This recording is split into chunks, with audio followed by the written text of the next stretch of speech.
Amanda stood in my living room, her smile as cold as December frost, while the notary shuffled papers like he was dealing cards for my funeral. I smiled back and said, "Perfect timing, but let's make a quick stop at the police station first. They've been waiting to hear about those documents I sent them yesterday." The color drained from her face, faster than water down a broken drain. If you're watching this, subscribe and let me know where you're watching from. You're probably wondering how I got here, standing face to face with the daughter-in-law who thought she'd outsmarted a 68-year-old woman. Well, buckle up, because this story starts with the most humiliating 24 hours of my life and ends with the most satisfying. 2 days earlier, I'd watched my only son Michael marry Amanda in the same church where I'd married his father 35 years ago. The ceremony was beautiful. Amanda looked radiant, and I thought maybe, just maybe, we could finally build a real relationship. After all, she was carrying my future grandchild. How naive can one woman be? The reception was at the country club, the same one where I'd worked as a waitress to put Michael through college. I'd scraped together $15,000 for their wedding, money I'd saved from my Social Security checks, eating generic cereal, and walking to the grocery store to save on gas. "Dorothy's been such a help," Amanda announced to a table full of her friends, her voice dripping with the kind of sweetness that makes your teeth ache. "She's been living with us for months, helping with the down payment on our house. Such a generous mother-in-law." The women at the table smiled politely, but I caught the glances they exchanged. I knew what they were thinking. Poor old woman, probably can't manage on her own anymore. What Amanda didn't mention was how that help had happened. 3 months ago, she'd convinced Michael that my little apartment wasn't safe for an elderly woman living alone. "What if you fall?" she'd said, tears in her eyes. "What if something happens and no one knows for hours?" Before I knew it, they'd moved me out of my apartment and into their spare room temporarily, while we looked for something better suited to my needs. Meanwhile, the $15,000 I'd given them for their house down payment had mysteriously become a loan that would be paid back when things settle down. Things never settle down when someone's busy spending your money. "She's practically family," Amanda continued, and the way she said "practically" made my chest tighten. As if after 5 years of dating Michael and 9 months of marriage planning, I was still auditioning for acceptance. But the real humiliation came during the speeches. Michael stood up, champagne glass in hand, beaming at his new bride. "I want to thank everyone who made this day possible," he began. "My beautiful wife, our families, and of course my mother, who's always been there when we needed her." Polite applause. Normal so far. Then Amanda rose, elegant in her wedding dress, and the room went quiet. "I also want to say something about Dorothy," she said, her smile so bright it could have powered the chandeliers. "She's been living with us for months now, and I've learned so much about family loyalty from her." My heart swelled. Maybe I'd been wrong about Amanda. Maybe. She's taught me that real mothers never stop taking care of their children, no matter how old they get. Some mothers, when their sons get married, they step back and let the wife take over. But not Dorothy. She's shown me that a mother's job is never really done. The applause was uncertain now. People weren't sure if they were supposed to clap or not. Amanda wasn't finished. "Dorothy's even helping us financially, because that's what mothers do. They sacrifice everything for their children's happiness. It's really quite inspiring to see someone so selfless." The silence that followed was deafening. I felt every eye in the room on me, and I understood with crystal clarity what had just happened. Amanda had publicly branded me as a dependent, someone who couldn't let go, someone who was still financially supporting her grown son. But that wasn't the worst part. The worst part came the next morning when I woke up to find Amanda and a man in a suit sitting at my kitchen table. Well, their kitchen table, as Amanda had started calling it. "Dorothy," Amanda said brightly, as if nothing had changed overnight. "This is Mr. Patterson from Sterling Legal Services. We need to discuss some paperwork." I poured myself coffee, with hands that only trembled slightly. After 42 years of motherhood, I'd learned to recognize ambush tactics. "What kind of paperwork?" "Well," Amanda exchanged a glance with the notary. "Michael and I have been talking, and we think it's time to make some changes. You've been so generous with the house down payment, and we want to make sure you're properly taken care of as you get older." The coffee turned bitter in my mouth. What does that mean exactly? Mr. Patterson cleared his throat. Mrs. Henderson, your son and daughter-in-law have arranged for you to move into Sunset Manor. It's a lovely assisted living facility with 24-hour care. They've already put down a deposit. My coffee mug hit the table harder than I intended. Without asking me? We wanted it to be a surprise, Amanda said, her voice gentle but her eyes hard as flint. Michael's been so worried about you living independently. And frankly, Dorothy, you've seemed a bit forgetful lately. Forgetful. The word hit me like a slap. I was 68, not 98. And my mind was sharper than most people half my age. But Amanda had been building this narrative for weeks, hadn't she? Little comments about me misplacing things, gentle corrections when I remembered events differently than she did. I've also been forgetful, I said carefully. Or are you hoping I won't remember that the house we're sitting in has my name on the deed alongside Michael's? Amanda's smile never wavered, but something shifted behind her eyes. Actually, Dorothy, that's part of what we need to discuss. Michael and I have decided to refinance, and it would be simpler if the property was solely in our names. Cleaner paperwork, you understand. And my $15,000 down payment? Consider it a wedding gift, Amanda said sweetly. After all, you want your son to be happy, don't you? The notary was getting uncomfortable. I could see him checking his watch, probably wondering how much longer this family drama would take. He had no idea he was witnessing highway robbery in broad daylight. Where's Michael? I asked. Shouldn't he be here for this conversation? He's at the gym, Amanda replied without missing a beat. He found all this financial talk stressful, so we thought it would be better if I handled it. You understand? Newlywed stress and all. Of course. Michael had always avoided confrontation, especially when it came to money. When he was 12 and wanted a bike, he'd sent me a letter instead of asking face to face. When he'd crashed his car at 17, he'd had his girlfriend call me with the news. And now, at 42, he was still sending intermediaries to do his dirty work.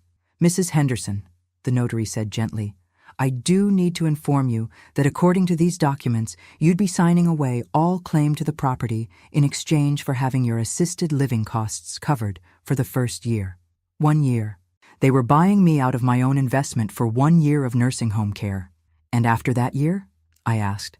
Amanda shrugged delicately. We'll cross that bridge when we come to it. Maybe you'll have adjusted by then. Maybe you'll like it so much you won't want to leave. The audacity was breathtaking. They'd planned this entire scenario, the wedding, the touching speech about family loyalty, moving me into their house to establish dependence, and now the final act of stripping away my assets and independence in one fell swoop. But here's the thing about underestimating someone. It only works if they don't see it coming.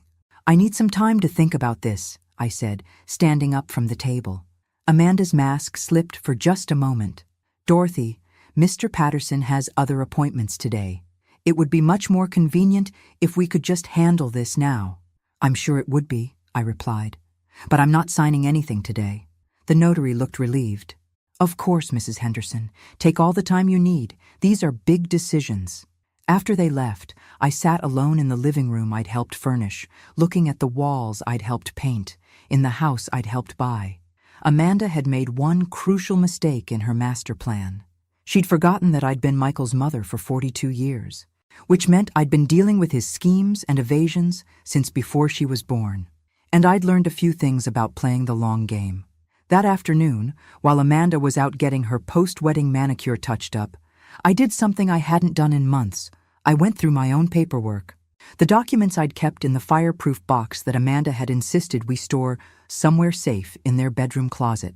Funny how somewhere safe really meant somewhere Dorothy can't get to without asking permission first. I found exactly what I was looking for. The original deed to the house, showing both Michael's name and mine. The canceled check for $15,000, clearly marked down payment. And most importantly, the power of attorney documents that Michael had asked me to sign 6 months ago. Amanda had presented those papers as a precaution, just in case something happens to you. Dorothy, Michael could help manage your affairs without having to go through the courts. It's really quite common for people your age. I'd read every word of those documents 3 times before signing them. What Amanda didn't know was that I'd also had my lawyer add a very specific clause. one that made the power of attorney conditional on my mental competency, as determined by two independent physicians. In other words, if I was sharp enough to handle my own affairs, the power of attorney was void. And despite what Amanda wanted everyone to believe, I was plenty sharp. My phone buzzed with a text from Michael. "Sorry I missed the meeting this morning. How did it go with the paperwork?" I stared at that message for a long time. My son, asking about signing away my rights and assets via text message, as if I was a business transaction he could delegate to his wife. I typed back, "We'll need to discuss it when you get home." The response came immediately. "Actually, I'm staying at Tom's tonight. Wedding recovery, you know how it is. Amanda can catch me up tomorrow." Wedding recovery. He'd been married less than 48 hours and he was already avoiding coming home. Or maybe he was avoiding facing what they'd tried to do to me. That evening, Amanda ordered Chinese takeout and we ate in relative silence. She seemed confident that I'd come around, that the pressure of time and her patient manipulation would eventually wear me down. "Dorothy," she said as we cleared the plates, "I hope you know that everything we're doing is because we love you. Michael worries constantly about your safety, your future. This arrangement would give him such peace of mind." "I'm sure it would," I replied. "Sunset Manor really is lovely. They have activities, social hours, even a library. You'd make new friends, have people your own age to talk to. People my own age. As if I'd somehow become incompatible with the rest of the world by virtue of having lived through the Carter administration." "Have you visited this place?" I asked. "Of course. Michael and I toured it last month. The staff is wonderful, and the rooms are quite spacious. Much more appropriate for someone with your needs." My needs. There was that phrase again, as if being 68 automatically created a list of special requirements that only Amanda could identify. "What exactly are my needs, Amanda?" She looked surprised by the question. "Well, you know, senior needs, medical supervision, social interaction with peers, structured activities, the kind of support that becomes necessary as we age." I nodded thoughtfully. "And you've determined that I need these things because, Dorothy, you're almost 70. Living independently becomes more challenging at your age. We're just being proactive. Almost 70. I was 68 and 3 months, but Amanda had been rounding up for weeks now, adding months and years to my age like she was fast-forwarding me toward incompetence. "I see," I said. "And when did you and Michael decide that I was no longer capable of making my own decisions?" Amanda's patience was starting to fray around the edges. "We're not saying you're incapable, Dorothy. We're saying it's time to be realistic about your limitations." Limitations that, coincidentally, included the limitation of owning property they wanted to control. That night, I lay awake in the spare bedroom that had once been my temporary solution and was now apparently my last night of freedom. Amanda had made it clear that the Sunset Manor arrangement would happen with or without my cooperation. They'd use the power of attorney, claim I was becoming forgetful and unsafe, but Amanda had made her second crucial mistake.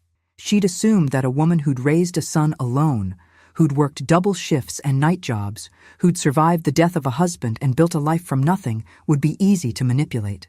Tuesday morning, I got up early and made my famous blueberry pancakes. The same recipe I'd been making for Michael since he was 5 years old, back when he'd sit at our tiny kitchen table in our tiny apartment and tell me about his dreams of having a big house someday. I'd wanted to help him achieve that dream. I'd never imagined he'd use it to cage me. "These smell wonderful," Amanda said, appearing in the kitchen in her silk pajamas, perfectly coordinated even first thing in the morning. "What's the occasion?" "No occasion. Just felt like cooking." She sat down and accepted a plate, cutting her pancakes into neat, precise bites. "I hope you've had time to think about our conversation yesterday, Dorothy. Mr. Patterson called. He can come back this afternoon if you're ready to move forward." "I've definitely been thinking," I said, sitting down across from her with my own plate. "Good. I know it's hard to let go of independence, but sometimes the people who love us have to make difficult decisions on our behalf." I took a bite of pancake, savoring the burst of blueberries. "Can I ask you something, Amanda?"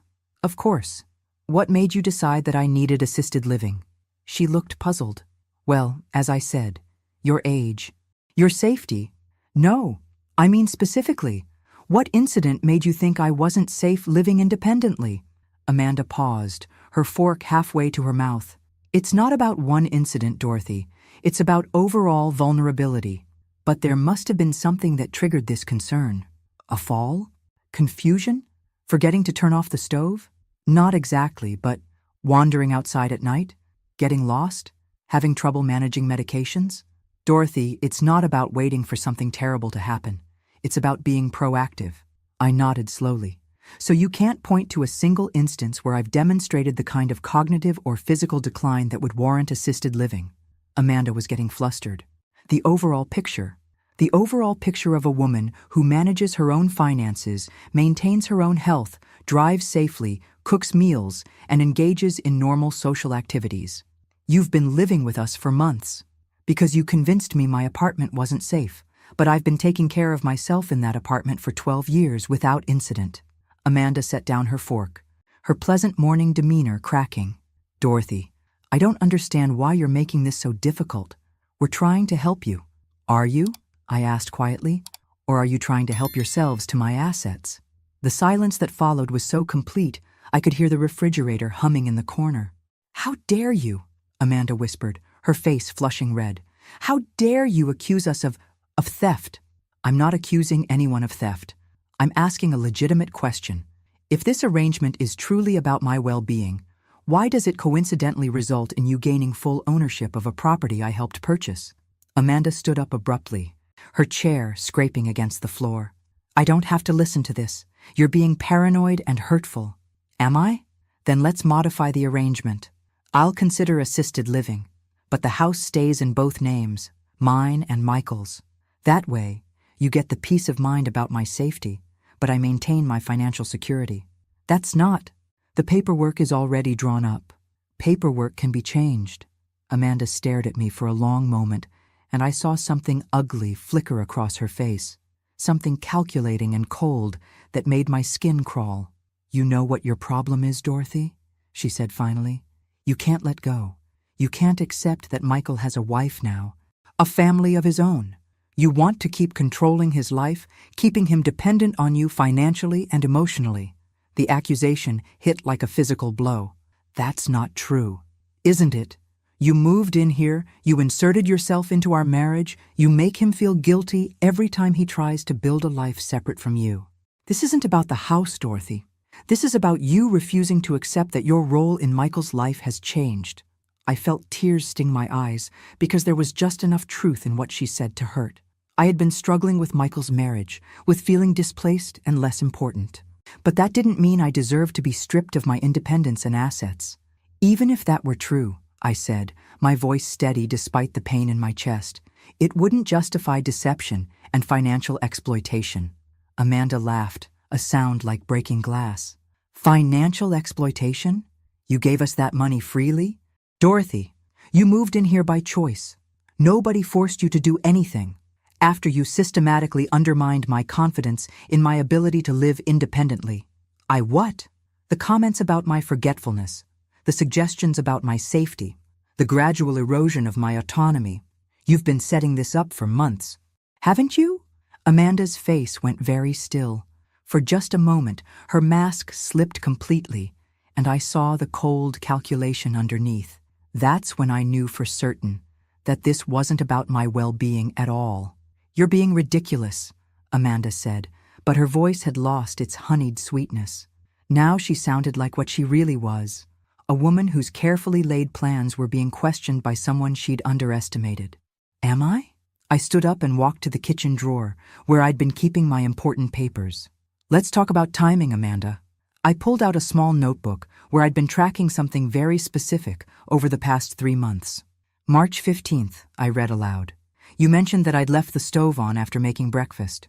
Except I'd made toast in the toaster, not used the stove at all. Amanda's face was expressionless, but I could see the wheels turning behind her eyes. March 22nd.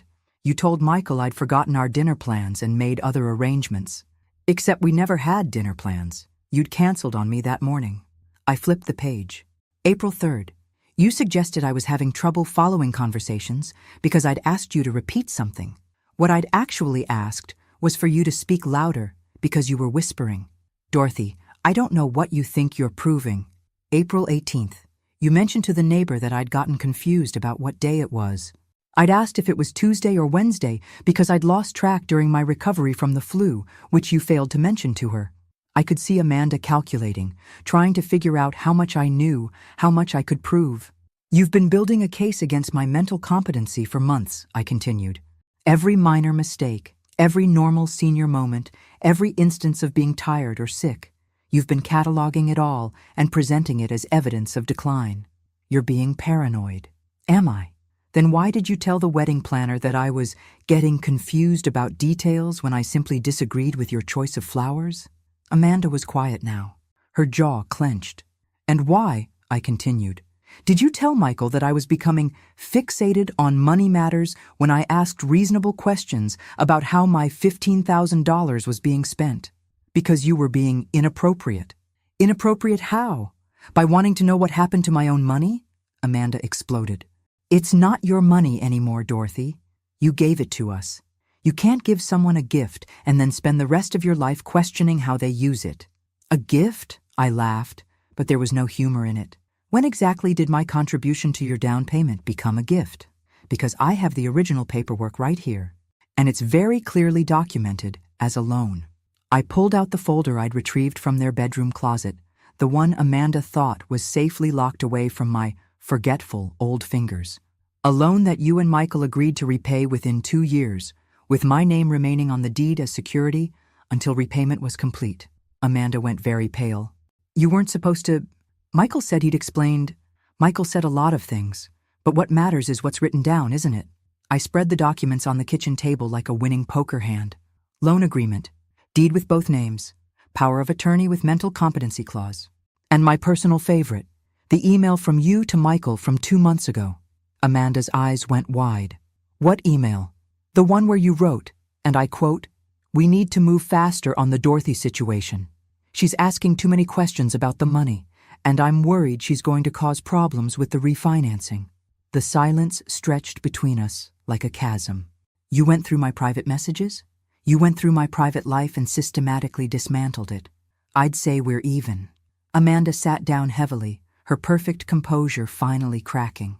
You don't understand the pressure we're under, Dorothy. The mortgage payments, the wedding expenses, the baby coming. You needed my money and my property, but not me. That's not true, isn't it? Because your plan was pretty clear. Get me to sign away my assets, park me in assisted living, and have power of attorney to make sure I can't cause any more trouble. How long before you'd have convinced Michael I was too senile to manage visits? How long before I became that sad old woman whose family never comes to see her? Amanda was crying now, tears streaming down her perfect face. We weren't trying to hurt you. We needed options. The baby, our future. We needed security. At the cost of my security. You're old. Dorothy, you don't need security the way we do. You don't have decades of life ahead of you, children to raise, careers to build. We have expenses you can't understand. And there it was, the ugly truth underneath all the manipulation and gaslighting. In Amanda's mind, my remaining years were worth less than their future plans. My needs were negotiable because I didn't have as much time left to need things. You're right, I said quietly. I am getting older. I probably don't have decades left.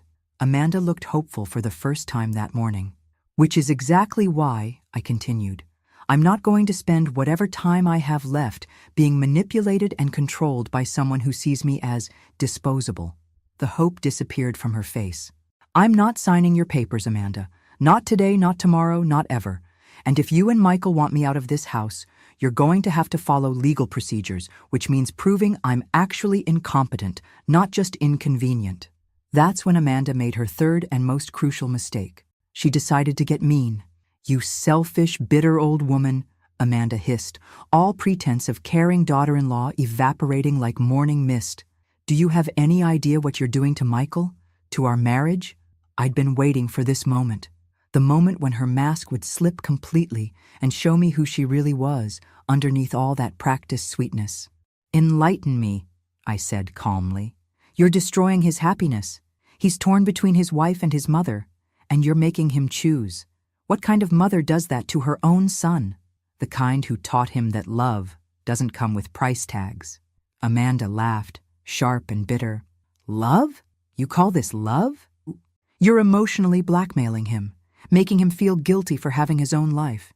You've been doing it his whole life, haven't you? I felt something cold settle in my chest. What do you mean? Michael told me everything, Dorothy. About how you guilt-tripped him into staying local for college instead of going to Stanford. How you had mysterious health scares every time he tried to date seriously. How you made him feel responsible for your loneliness after his father died. Each word was designed to cut deep, and they did, because like all effective lies, they contained threads of truth twisted into ugly shapes.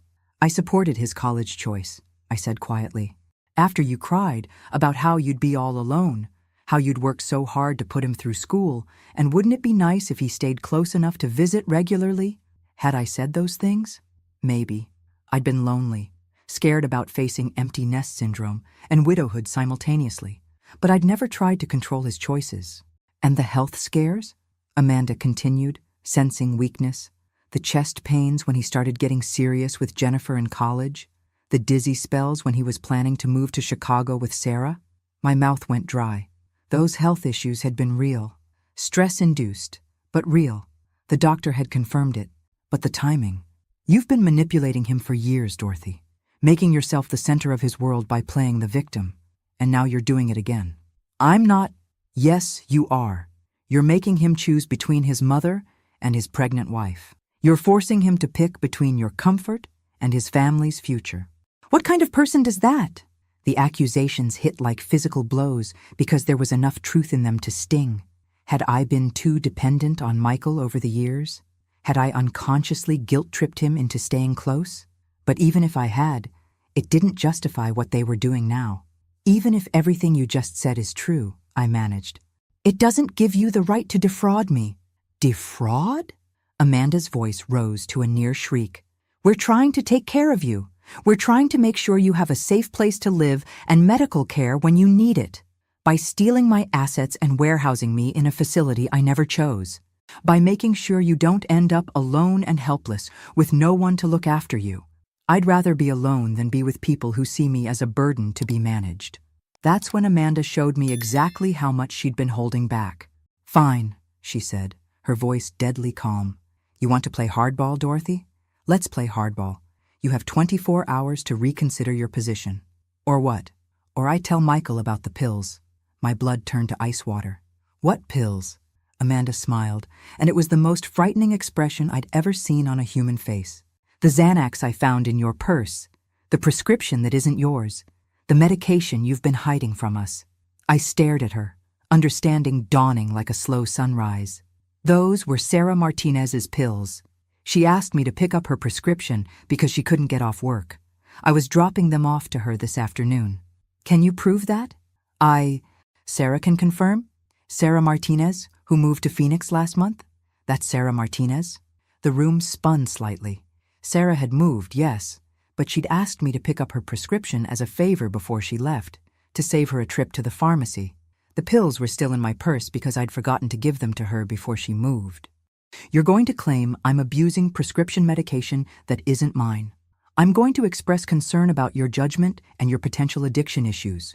Combined with your recent paranoid accusations about financial exploitation, your documented confusion and memory problems, and your increasingly erratic behavior, she let the threat hang in the air between us. Michael will have no choice but to pursue legal guardianship for your own protection. I sat down heavily, the full scope of her manipulation finally becoming clear. She hadn't just been building a case for assisted living. She'd been building a case for complete legal control over my life. You planned this, I whispered. I planned for contingencies, Amanda replied coolly. I hoped you'd be reasonable, but I prepared for the possibility that you'd be difficult. Michael would never. Michael will do whatever it takes to protect his family. And I'm his family now, Dorothy. You're just the woman who raised him. The cruelty in that statement took my breath away. Now, Amanda continued, checking her watch. Mr. Patterson will be here at 2 o'clock. You can sign the papers voluntarily and move to Sunset Manor with dignity, or you can fight it and find yourself declared incompetent by a court. She started to leave the kitchen, then paused at the doorway. Oh, and Dorothy, If you even think about trying to tell Michael your version of this conversation, remember that you're a confused old woman with a drug problem and paranoid delusions. Who do you think he's going to believe? His pregnant wife or his increasingly unstable mother? After she left, I sat alone in the kitchen where I'd made breakfast that morning like it was any other day. But everything had changed. Amanda had shown me exactly how trapped I was, how completely she'd planned my destruction. But Amanda had made one final mistake. She'd forgotten that I'd had 42 years to learn about my son's personality, his patterns, his weaknesses, and I'd had 42 years to learn about patience, planning, and the art of the long game. At exactly 1:45 p.m., Mr. Patterson arrived with his briefcase and his official papers. At exactly 1:46 p.m., Amanda discovered that some games are won before they even begin. "Mrs. Henderson," Mr. Patterson said, settling into his chair with professional efficiency, "I understand you'd like to proceed with the assisted living arrangements today." I smiled at him the same way I'd been smiling at people who underestimated me for 68 years. "Actually, Mr. Patterson, I'd like to discuss something else entirely." Amanda froze halfway through pouring him coffee. "Dorothy, we agreed." "We didn't agree to anything, Amanda. But I did spend some time this morning making phone calls." I reached into my purse, the same purse where Amanda thought she'd found evidence of prescription drug abuse, and pulled out a manila folder. "Mr. Patterson, are you familiar with elder abuse laws in this state?" The notary shifted uncomfortably. That's not really my area of expertise, Mrs. Henderson." "Well, let me educate you. Financial exploitation of elderly persons is a felony, punishable by up to 10 years in prison and full restitution of damages." Amanda's coffee cup rattled against its saucer. "Dorothy, what are you talking about?" "I'm talking about systematic fraud. Amanda, I'm talking about a carefully orchestrated scheme to separate me from my assets and independence through psychological manipulation and false documentation." I opened the folder and spread its contents across the table like a hand of cards I'd been saving for exactly this moment. "Mr. Patterson, I'd like you to see the original loan agreement for the house down payment, the one that clearly states this was money to be repaid, not a gift. I'd also like you to see the deed showing joint ownership, which my daughter-in-law has been trying to get me to sign away under false pretenses." The notary examined the documents, his professional demeanor becoming increasingly uncomfortable. "Mrs. Henderson, these appear to be legitimate financial instruments." "They are. And here's the email trail between Amanda and Michael, discussing how to handle the Dorothy situation before I became a problem for their refinancing plans." Amanda went white. "How did you get access to your private communications? The same way you've been accessing my medical information, my financial records, and my personal belongings without permission. The difference is, what I did was legal." I pulled out another document. "This is a report from Dr. Sarah Chen, my physician for the past 12 years, confirming that I show no signs of cognitive decline, dementia, or any condition that would impair my decision-making capacity." "When did you—" Amanda started. "Yesterday afternoon, while you thought I was taking a nap. I also had an interesting conversation with Detective Rodriguez from the Elder Abuse Division of the Sheriff's Department." Mr. Patterson was packing up his briefcase. "Mrs. Henderson, I think perhaps I should leave you to handle this family matter privately." "Oh, but Mr. Patterson, you're already involved. You see, knowingly participating in the financial exploitation of an elderly person makes you an accessory to a felony." The man went pale. "I was told this was a voluntary arrangement." "By whom? Did you speak with me directly about my wishes, or did you take Amanda's word that I wanted to sign away my property rights?" Mrs. Amanda Henderson contacted our office and explained that you needed assistance with legal documents due to cognitive issues." "Cognitive issues that she documented how?" "Exactly?" Amanda finally found her voice. "Dorothy, you're blowing this completely out of proportion. We were trying to help. Help yourselves, you mean." I turned back to Mr. Patterson. "Sir, I'm 68 years old, in excellent health, and fully competent to manage my own affairs. No one has the right to make legal decisions for me without my explicit consent, regardless of what my daughter-in-law has told you about my supposed limitations." The notary was edging toward the door. "I think there's been a misunderstanding. I'll need to consult with my supervisor about how to proceed." "You do that," I said cheerfully. "And while you're at it, You might want to check your liability insurance.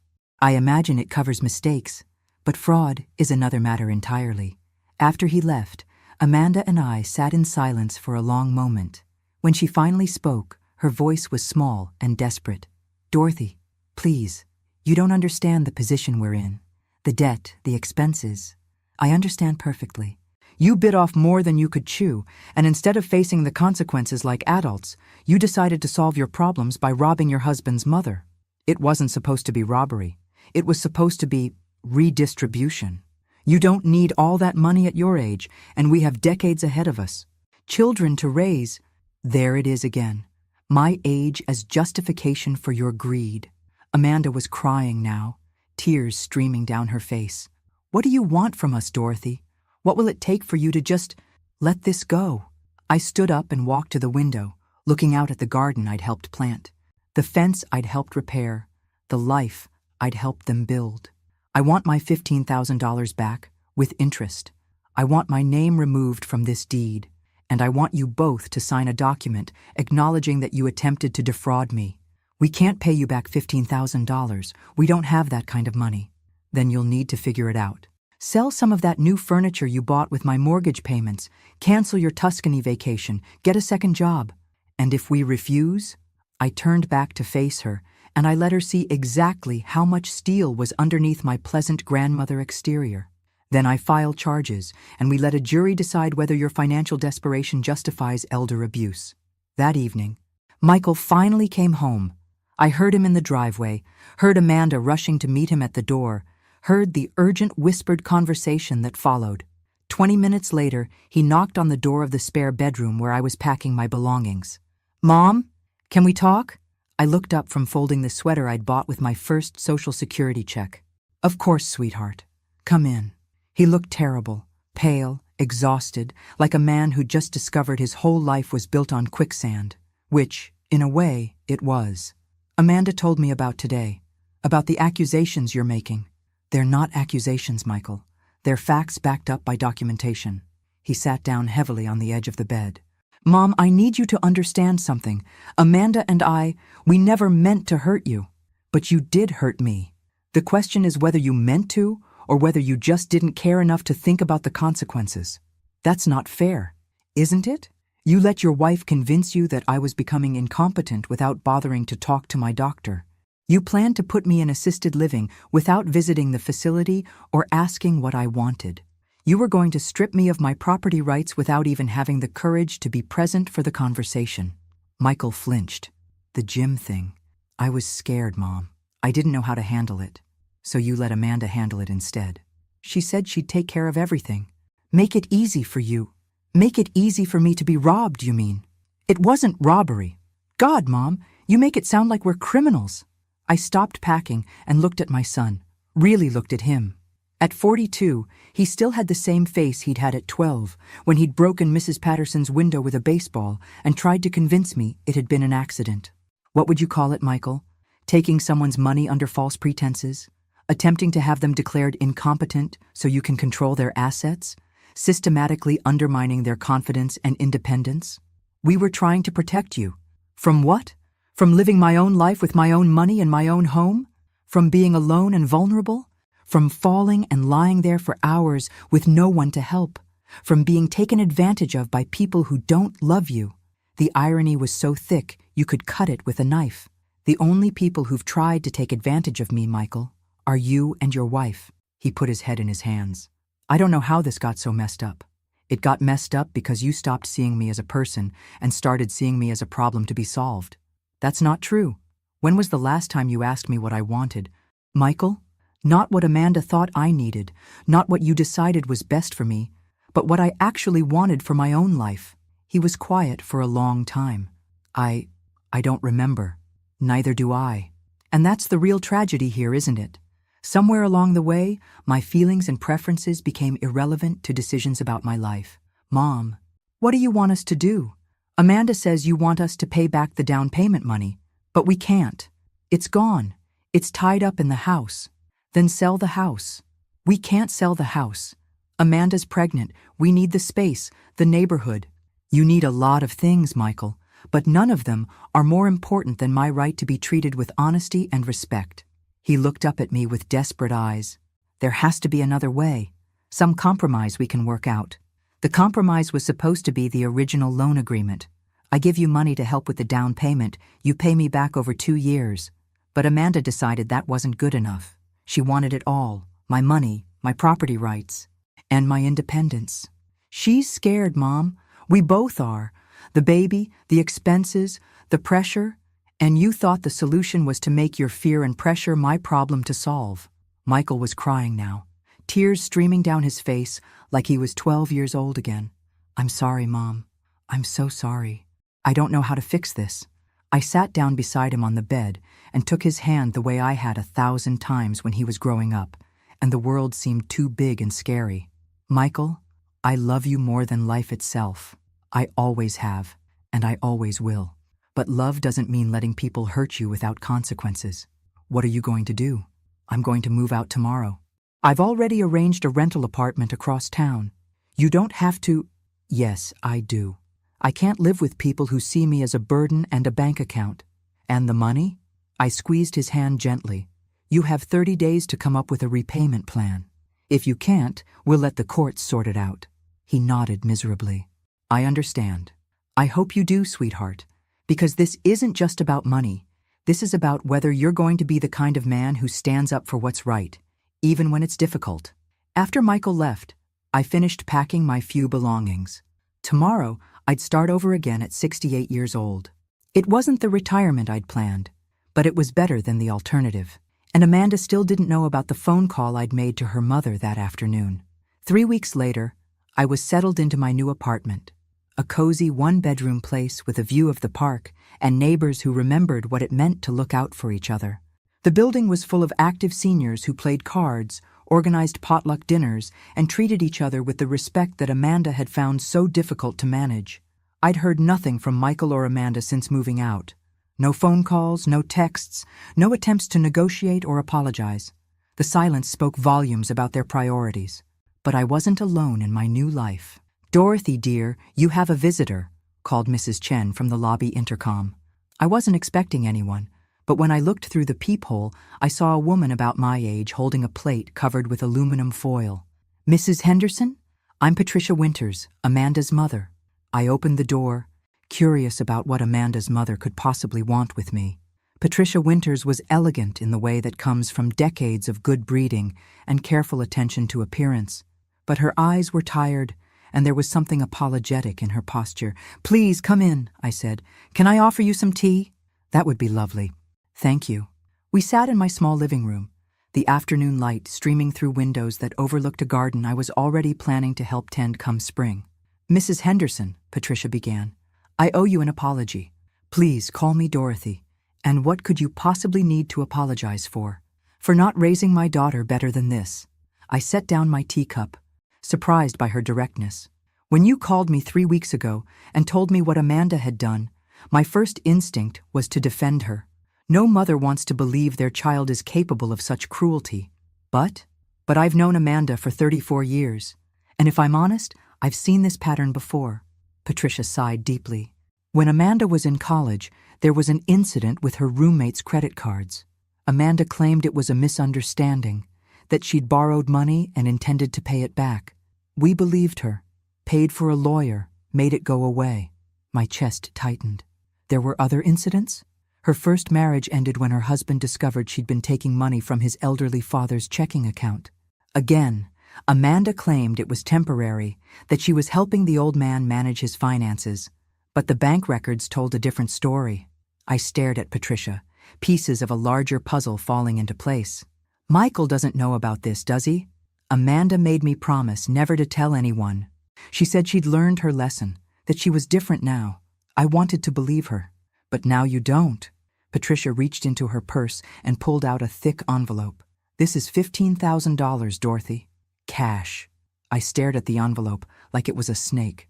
"I can't take your money." "Patricia, yes, you can. And you will. Because my daughter stole from you. And as her mother, I'm responsible for making it right. That's not how responsibility works. In my family, it is." My husband built a successful business by believing that integrity isn't negotiable. I failed to teach that lesson to Amanda, but I won't compound that failure by letting her victim suffer for my mistakes. I felt tears sting my eyes. This is incredibly generous, but what about Michael? What about their house? Michael will figure it out. He's a good man who made bad choices because he trusted the wrong person. The house situation will resolve itself once Amanda realizes the money isn't coming from you. What do you mean? Patricia's smile was sad but knowing. Amanda married Michael because she thought he came from money. Your nice clothes, your generous gifts, your willingness to help with the down payment. She assumed you were wealthy. I'm comfortable but hardly wealthy. Exactly. And once Amanda realizes that there's no inheritance coming, that you're not the golden goose she thought you were, she'll move on to easier targets. The casual way Patricia said this made my blood run cold. You think she'll leave Michael? I think Amanda follows opportunity. If Michael can't provide the lifestyle she wants, she'll find someone who can. I thought about the baby Amanda was carrying, about Michael's broken heart when his marriage fell apart, about the grandchild I might never know. The baby will be better off without a mother who sees people as resources to be exploited. Trust me, Dorothy, some people can change, but Amanda isn't one of them. After Patricia left, I sat with the envelope of money on my kitchen table, feeling like I was holding something much heavier than cash. This money represented Patricia's attempt to balance scales that Amanda had tipped toward cruelty and greed. But it also represented something else, the knowledge that Michael was married to a woman who had made a career out of financial exploitation. And that made my next decision much easier. I picked up the phone and dialed Detective Rodriguez. Detective, it's Dorothy Henderson. I've reconsidered your suggestion about filing formal charges against my daughter-in-law. The knock on Michael's door came at 7 a.m. on a Tuesday morning, just as Amanda was getting ready for her prenatal appointment. I know this because Detective Rodriguez called me afterward to let me know how it went. Mrs. Amanda Henderson, you're under arrest for elder financial abuse, fraud, and attempted coercion. You have the right to remain silent. Apparently, Amanda's first words were, "This is Dorothy's fault, isn't it?" Even facing arrest, she couldn't take responsibility for her own choices. Michael called me that afternoon, his voice hollow with shock and betrayal. "Mom, I need to understand what's happening. Amanda says you had her arrested out of spite. Michael, your wife tried to steal my life savings and have me declared incompetent so she could control my assets. The arrest isn't spite, it's justice. But she's pregnant. Mom, she's carrying my child. I know, sweetheart, and I'm sorry this is happening now, but Amanda made her choices. The lawyer says she could go to prison. That's possible. Elder abuse is a felony. How can you be so calm about destroying our family?" The accusation stung, but I'd been expecting it. "Michael, I didn't destroy your family. Amanda did that when she decided to commit crimes against me. She says she never meant to hurt you, that it was all just a misunderstanding about the loan agreement. What about the emails planning to handle the Dorothy situation? What about the systematic campaign to make me seem incompetent? What about threatening to claim I had a drug problem if I didn't cooperate?" Silence on the other end of the line. "Michael, your wife is a predator. She's done this before to other elderly people. I'm not her first victim." "What do you mean?" "I mean, you need to ask yourself some hard questions about the woman you married and whether you ever really knew her at all." That evening, Patricia Winters called me. "Dorothy, I wanted to thank you for pressing charges. I know it wasn't easy. It was the hardest thing I've ever done. But I couldn't let her do this to someone else's family. The police contacted me today. They're looking into Amanda's past relationships, other potential victims. It seems your case has opened up a much larger investigation." My stomach dropped. How much larger? Amanda's first husband wasn't the only one. There were at least 3 elderly men she dated briefly, all of whom experienced mysterious financial problems during their relationships with her. And there was an incident at the assisted living facility where she worked before meeting Michael. I felt sick. She worked at an assisted living facility? For 6 months. She was fired for suspected theft from residents' accounts, but charges were never filed due to lack of evidence. The full scope of Amanda's predatory behavior was becoming clear. She hadn't targeted me because I was Michael's mother. She'd targeted me because I was a vulnerable elderly woman with resources she wanted to control. "Patricia, Does Michael know about any of this? I told him this afternoon. He's processing. Processing. My 42-year-old son was processing the fact that he'd married a woman who made a living exploiting elderly people. How is he handling it? About as well as you'd expect. He's devastated, angry, and blaming everyone except Amanda. But the evidence is overwhelming, Dorothy. Even Michael can't deny it forever. That night, I couldn't sleep. I kept thinking about the baby Amanda was carrying, about the innocent life that would be born into this chaos. I thought about Michael, whose world was crashing down around him. I thought about all the other victims Amanda had left in her wake. But mostly, I thought about the choice I'd faced 3 weeks ago. Let Amanda get away with her crimes or fight back and face the consequences. I'd chosen to fight. And while that choice would have ripple effects for years to come, it was the right choice. Because sometimes when you're dealing with people who see kindness as weakness, the most loving thing you can do is set boundaries with consequences attached. My phone rang at midnight. Michael's name on the caller ID. Mom? I'm here, sweetheart. I'm sorry. His voice was broken, raw with pain and regret. I'm so sorry for everything. For not believing you, for not protecting you, for choosing her over you. Michael, you don't have to choose between us. You just have to choose between right and wrong. I think I might lose everything, Mom. The house, my marriage, my family. Maybe, but you'll still have the most important thing. What's that? Your integrity.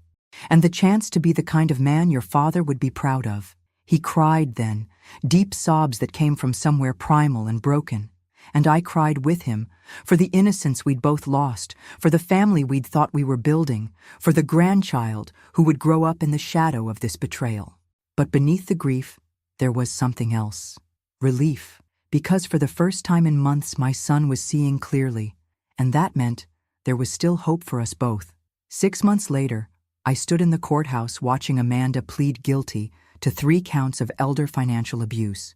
She looked different, smaller somehow, without the designer clothes and professional makeup that had been part of her costume.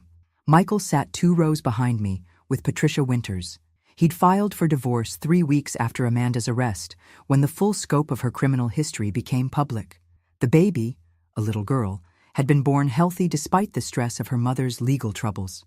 Your Honor, Amanda's lawyer said, my client deeply regrets her actions and asks the court's mercy in consideration of her circumstances as a new mother. Judge Martinez looked unimpressed. Mrs. Henderson, you systematically targeted vulnerable elderly individuals for financial exploitation. Your actions weren't momentary lapses in judgment. They were part of a calculated pattern of abuse spanning several years. Amanda started crying, the same manipulative tears she'd used on Michael and me for months. Mrs. Henderson, you've pleaded guilty to defrauding Mrs. Dorothy Henderson of $15,000, attempting to coerce her into signing away property rights and making false statements about her mental capacity. The court sentences you to 18 months in state prison, followed by 3 years of probation and full restitution to the victim. 18 months. It seemed like such a short time for the damage she'd caused, but it was more than I'd expected. After the sentencing, Michael and I walked outside together into the spring sunshine. How do you feel? He asked. Tired, I admitted, but also free. I keep thinking about the baby, about Emma growing up knowing her mother is in prison. Emma. They'd named her Emma Dorothy Henderson. Michael's attempt to honor me despite everything that had happened. Emma will be better off knowing the truth than living with lies, I said. And she'll have you and Patricia, and maybe even me if you'll let me. Michael stopped walking and turned to face me. Mom, I need you to know something. When Amanda was trying to convince me you were incompetent, there was a part of me that wanted to believe her. The honesty hurt, but I appreciated it. Because it would have been easier than facing the truth about my marriage, about my judgment, about the person I'd chosen to build a life with. Michael, I let her make me see you as a burden instead of a blessing. I let her convince me that loving you was somehow betraying her. I chose comfort over courage. And it nearly cost me everything that actually matters. I took his hand, the same hand I'd held when he was learning to cross the street, when he'd graduated from college, when he'd called to tell me he was getting married. We all make mistakes, sweetheart. The question is what we do with the lessons they teach us. What I learned is that my mother is the strongest, smartest, most resilient woman I've ever known, and I'm sorry it took me this long to remember that. 3 weeks later, Michael brought Emma to visit me in my apartment. She was beautiful, dark hair like her father, Patricia's elegant nose, and eyes that seemed to see everything. "She's perfect," I whispered, holding my granddaughter for the first time. "Mom," Michael said quietly, "I've been thinking about the house.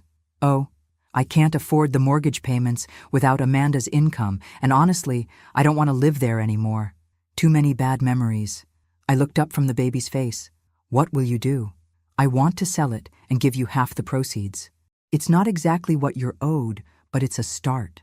"Michael, you don't have to—" "Yes, I do. Mom, you taught me that family means taking care of each other. For a while there, I forgot what that meant." 6 months after that, Michael and Emma moved into a small house 3 blocks from my apartment. Michael took a second job to make ends meet, but he also started coming over for dinner twice a week. We'd sit on my tiny balcony while Emma played on a blanket, and we'd talk about everything except Amanda. Patricia Winters became an unexpected friend, stopping by regularly to help with Emma and share stories about the granddaughter she'd never expected to have such a relationship with. "You know," she said one afternoon, as we watched Emma take her first steps across my living room, "I think this little one is going to be just fine, even with everything that's happened, especially because of everything that's happened.